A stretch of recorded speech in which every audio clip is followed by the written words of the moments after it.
Ministère Bethesda. Ministère Bethesda. Ministère Bethesda. Seigneur Jésus-Christ, le roi de gloire, auteur de la vie éternelle, donateur de tout don excellent et meilleur. Ce matin, Seigneur, nous nous avançons humblement devant ton saint trône, Père. Nous avons, nous, beaucoup de manquements. Nous avons, nous, beaucoup de péchés, Seigneur. Mais c'est la foi en toi, Seigneur, qui nous justifie, Père. Et nous prions, Seigneur, que ce matin, Seigneur, afin de ne pas perdre cette foi, Seigneur. Parce que la fin d'une chose est mieux que son commencement, Père.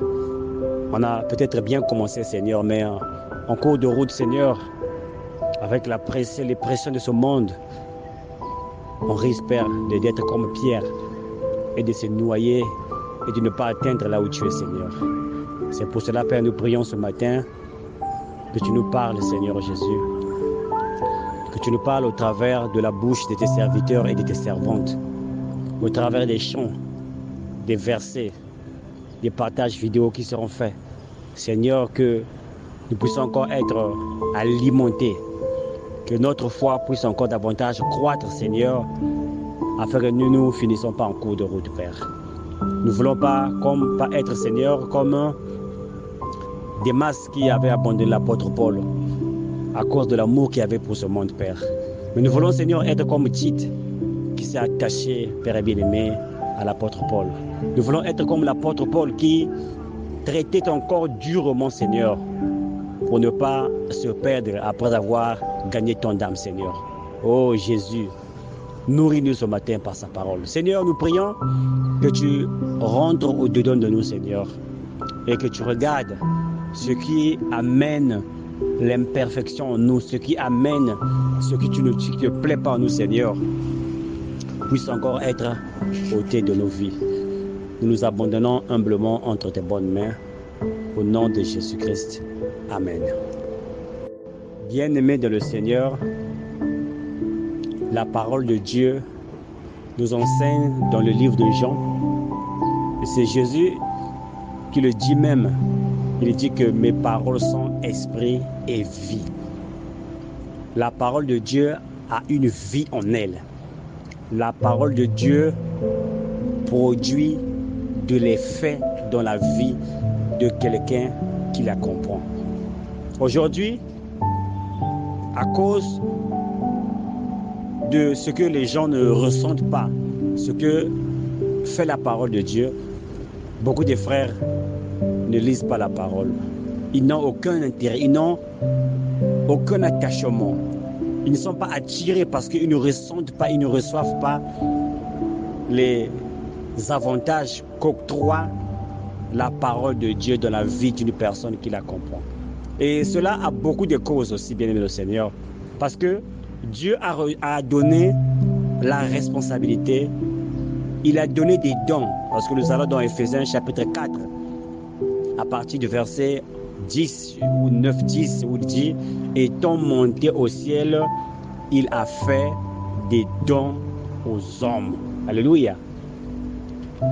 Il est venu, il a formé des gens. Après avoir s'est rendu compte que ces gens étaient bien formés, qui en particulier les apôtres, il est dit d'aller à Jérusalem et d'aller recevoir la puissance dans le Saint-Esprit. Et lorsqu'ils ont reçu le Saint-Esprit, ce sont les premières personnes, les pionniers de notre foi. Et ces gens ont reçu des dons et ils ont fait le travail qu'ils ont dû faire. Et aujourd'hui, c'est un circuit fermé que le Seigneur avait commencé au travers des premiers apôtres à qui il avait confié la mission d'aller à Jérusalem, d'être ses témoins jusqu'aux extrémités de la terre. Et nous suivons aussi la même marche. Aujourd'hui, le Seigneur a aussi appelé des gens à qui il a remis les dons, à qui il a remis la compréhension de la parole de Dieu. Alléluia. Bien, mon frère et ma soeur, tu peux lire un passage biblique, mais si tu n'as pas vraiment ce don-là, si tu n'as pas vraiment l'Esprit de Dieu-là, ce don que Dieu a mis en toi, tu ne pourras jamais rentrer dans cette parole et recevoir les avantages ou bien les effets que devait produire ou bien les bénédictions que devait produire cette parole si tu l'avais compris. Et c'est la raison pour laquelle le Seigneur met dans son église des Éphésiens 4, 11. Des gens à qui il a remis ses dons. Lorsqu'un Éphésiens 4 lit par exemple Jésus qui marche sur les eaux, toi tu peux voir les eaux comme les eaux qu'on voit aujourd'hui, mais Dieu va transporter son serviteur parce qu'il a cette capacité-là de voir ce qui est caché, l'enseignement qui est caché. Jésus qui rentre à Jérusalem. On peut dire que Jérusalem c'est la ville où en Israël, mais l'homme de Dieu va comprendre. Jésus qui monte sur la montagne. Il y a des choses comme ça. Lorsque toi-même en tant que croyant, tu lis ces choses-là, tu ne saisis pas l'enseignement qui est caché derrière cela. Et du coup, le croyant ne ressent pas les bénédictions ou bien ne reçoit pas les bénédictions qui sont cachées derrière la parole de Dieu. Et le diable aujourd'hui joue un rôle pour essayer de divertir les enfants de Dieu. Il a mis dans l'église, il a sémé ce qu'on appelle les livrets. Les gens qui aujourd'hui sont des loups ravisseurs. Et la parole de Dieu nous en parle dans beaucoup de passages. Il y aura des faux Christ, il y aura des faux soins qui viendront, qui vont faire des miracles, qui vont séduire les élus si c'était possible, bien de le Seigneur. Mais aujourd'hui, comme nous avons des croyants qui ne comprennent pas la parole de Dieu, ils se disent que je ne peux pas faire confiance à un homme de Dieu. Et je crois qu'il y a beaucoup de gens aujourd'hui qui ne vont pas à l'église. C'est parce qu'il a suivi une vidéo qu'on lui a envoyé. Un pasteur a eu des relations sexuelles avec une sœur, ou bien il a couché avec une sœur de l'église, ou bien il a volé l'argent de l'église, ou bien il donne des faux prophéties. Et aujourd'hui, il y a beaucoup de frères qui sont affectés par ces choses-là. Quelqu'un qui aime le Seigneur, mais lorsqu'il voit cela, dit que moi je ne veux plus aller à l'église. Je ne veux plus faire confiance à un homme de Dieu. Et vous allez voir, lorsque tu tiens un ton langage, bien-aimé le Seigneur, le diable t'a vaincu.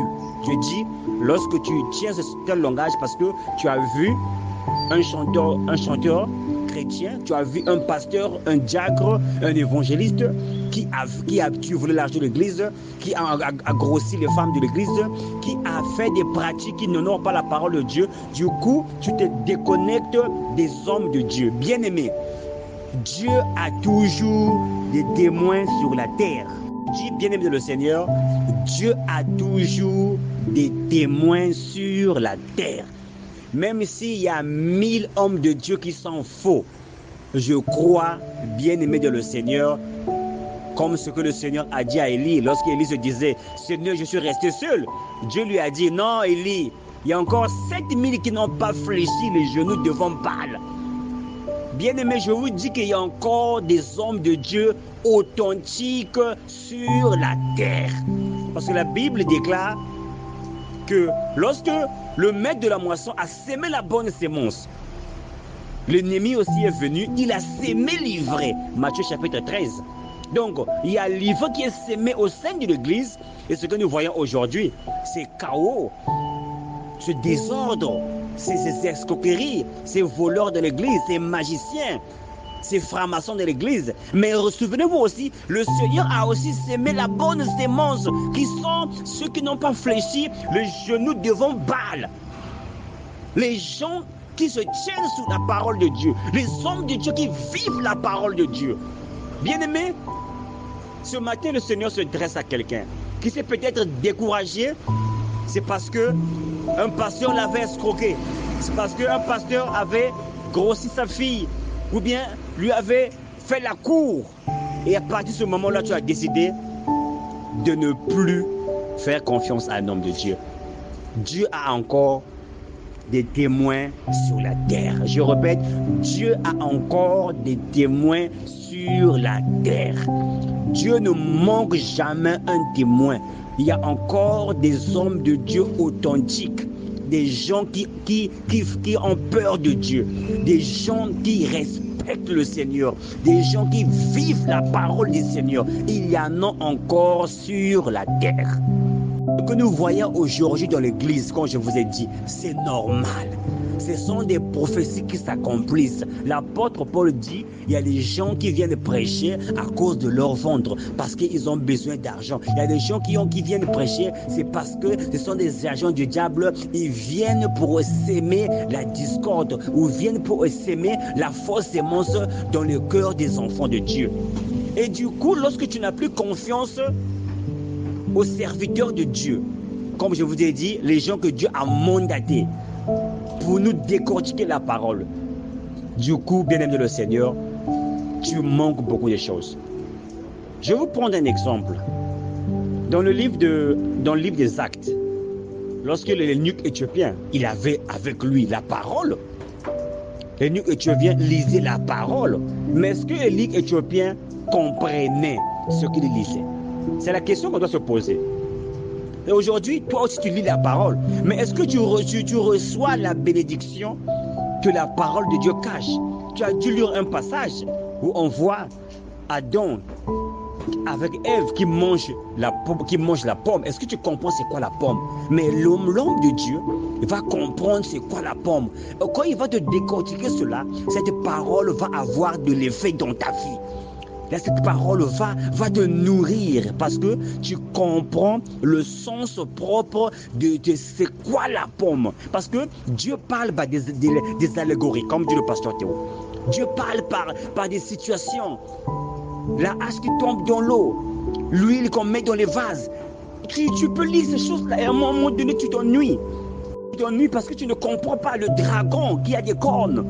Lorsque tu en particulier, lorsque tu lis le livre de l'Apocalypse, beaucoup de frères ne comprennent absolument rien. Et je parie qu'il y a des gens qui ne veulent pas toucher le livre de l'Apocalypse, des frères et des sœurs, parce qu'ils ne comprennent pas. Un dragon qui sort de la mer, l'autre qui sort de la terre, il avait 10 cornes, il a coupé la corne, l'autre corne a encore repoussé, on ne comprend pas. Le livre de Daniel, le livre d'Ézéchiel, des livres prophétiques et très profonds.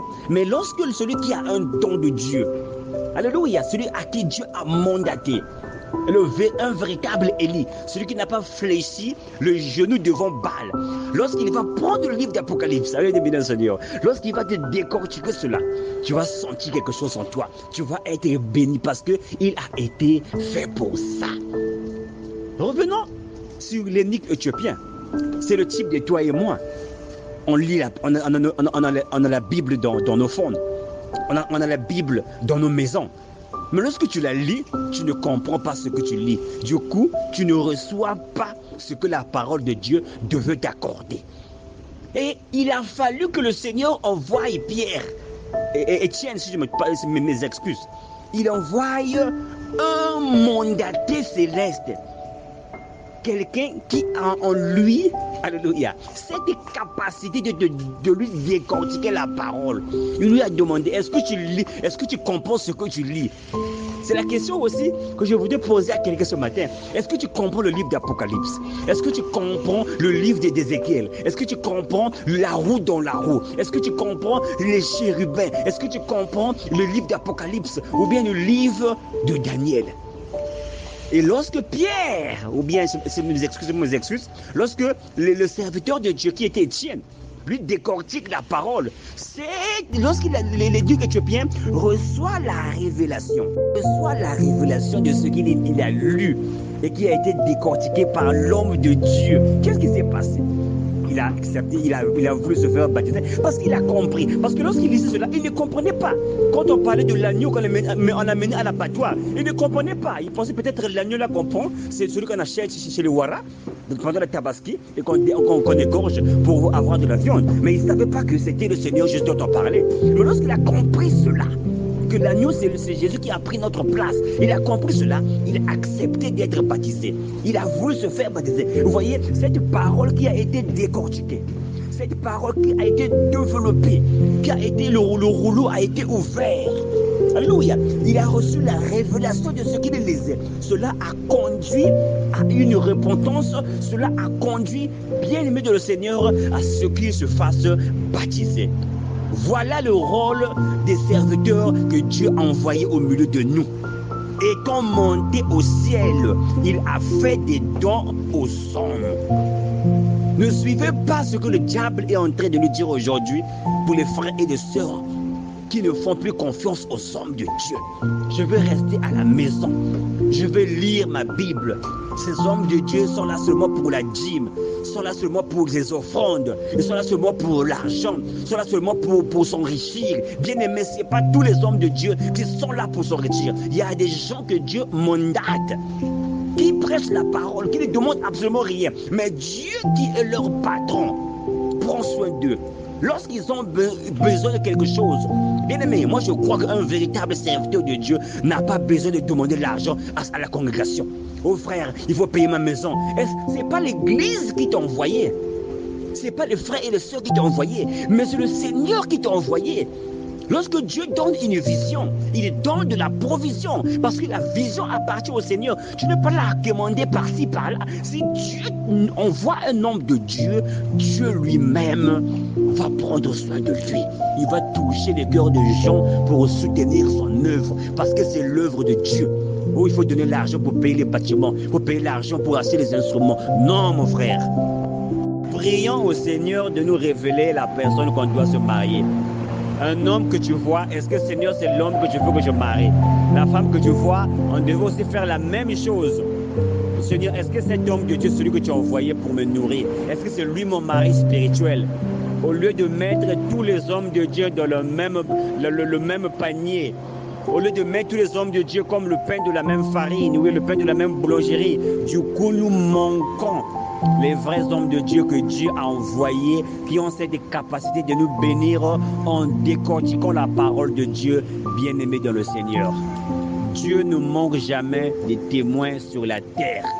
Il y a une vie, il y a une puissance, il y a une énergie qui se dégage dans la parole de Dieu lorsqu'on la comprend. Et pour la comprendre, on a besoin des Lévites qui doivent l'expliquer au peuple. Pour la comprendre, on a besoin des gens loin, des gens qui étaient dans la chambre haute, des gens qui ont rencontré le Seigneur Jésus, qui ont été dans la chambre haute, qui doivent la décortiquer. À ce moment-là, nous allons profiter des effets que produit la parole de Dieu dans nos vies. Et nous aurons la soif d'en écouter d'avance et davantage, peuple de Dieu. Que Dieu vous bénisse. Amen. Regardez ces peuples de Dieu dans Néhémie chapitre 8 jusqu'au verset 9, 7 à 9. Ici, nous voyons comment les sacrificateurs, les Lévites, aujourd'hui qui sont représentés comme les Éphésiens 4, qui ont pour but de nous décortiquer la parole, parce que de nous-mêmes, nous n'avons pas cette capacité-là. Et c'est une chose que par nous-mêmes, nous ne pouvons pas comprendre.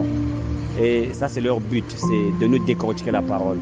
Et lorsque la parole est bien décortiquée, et lorsque tu la reçois, elle n'aura pas le même effet que tu devras avoir lorsque tu la lis toi-même, bien-aimé le Seigneur. Et vous voyez, à partir du verset 9, l'effet que produit la parole.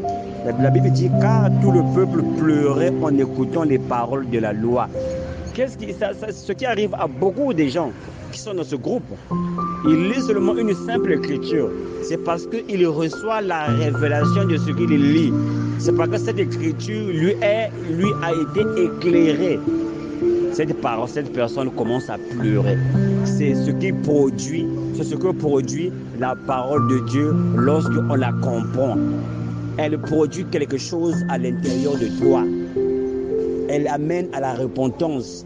Elle amène à des gens à pouvoir émettre des cris, des gens à pleurer, des gens à courir dans la salle, parce que cette parole-là, elle devient un livre nouveau. Alléluia.